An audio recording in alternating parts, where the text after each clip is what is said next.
2 jours avant la sortie sur la plateforme de Mickey du nouveau Pixar Alerte Rouge, se termine la série 100% adulte Pam and Tommy. Et avec elle, la fin d'un long et douloureux calvaire. Et malheureusement, pas sûr que je parle juste de ce qui se passe dans la série.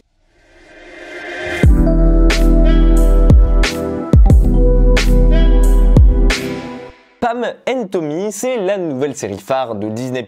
On y suit Sebastian Stan et Lily James, habilement grimés en Tommy Lee et Pamela Anderson à travers les années 90. Alors que le tournage d'Alerte à Malibu bat son plein et que la carrière de Pamela Anderson décolle, toute sa vie va être retournée et mise à mal à cause d'une cassette sur laquelle se trouve une sextape d'elle et son mari qui a été volée. En effet, elle et son mari ont tourné une sextape juste quelques jours après leur mariage.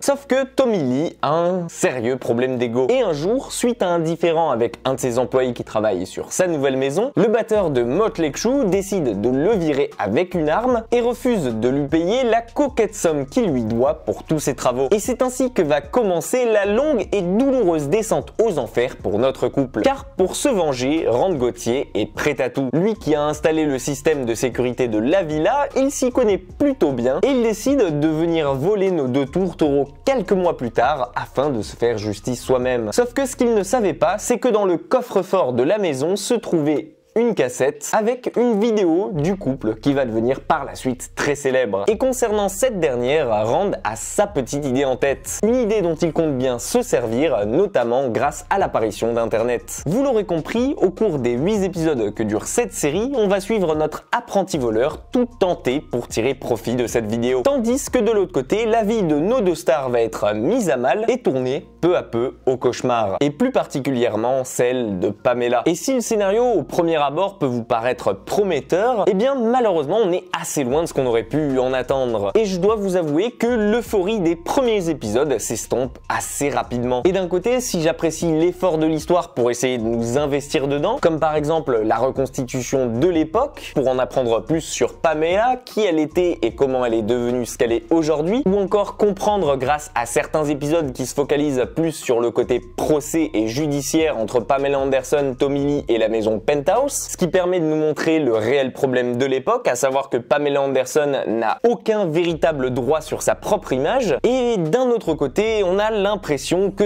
tout ça n'est pas réellement fini, ou en tout cas que la série ne sait pas vraiment où elle va. Parce que oui, Pam and Tommy, ça a plusieurs genres, passant parfois par du drama, de la comédie, ou même encore de la romance, sans jamais véritablement en maîtriser aucun. Et je trouve ça assez dommage, surtout au vu de certaines bonnes idées. On aurait par exemple pu plus se focaliser sur le côté judiciaire de l'histoire pour rendre le tout un peu plus intéressant. Et vu que c'était une histoire qui est quand même unique avec l'apparition d'Internet et l'ampleur que toute cette histoire a pu prendre à l'époque, je trouve ça dommage de pas avoir plus creusé de ce côté-là. Et si justement la série s'était focalisée sur ce qu'a ressenti Pamela, ce qu'elle a dû endurer pendant plusieurs années, le regard des autres, le jugement et la façon dont les gens la traitaient après avoir vu cette vidéo, plutôt que de nous montrer le point de vue de celui qui leur a causé du tort, eh bien on aurait peut-être eu plus de sentiments pour elle, et donc un peu plus de peine. Car au final, on parle quand même de violation d'intimité d'un couple et de la destruction d'une personne, ce qui n'est pas rien. Mais pourtant, la série fait le choix de mettre l'accent sur Seth Rogen, l'anti-héros qui a causé tout ce tort et qui est au cœur de l'histoire, et je pense que ça devrait pas être le cas. Un autre point qui m'a gêné aussi avec la série, c'est son format beaucoup trop long pour être exploité intelligemment. On aurait gagné en effet à avoir moins d'épisodes, plus focus sur nos 3 personnages principaux, ainsi que sur l'affaire, plutôt que de tenter de nous en insérer d'autres et d'essayer de nous faire s'accrocher à eux. Ça aurait rendu le tout beaucoup plus digeste et je pense qu'on serait beaucoup moins ennuyé que ça. Bref, vous l'aurez compris, en l'état et comme je vous l'ai dit précédemment,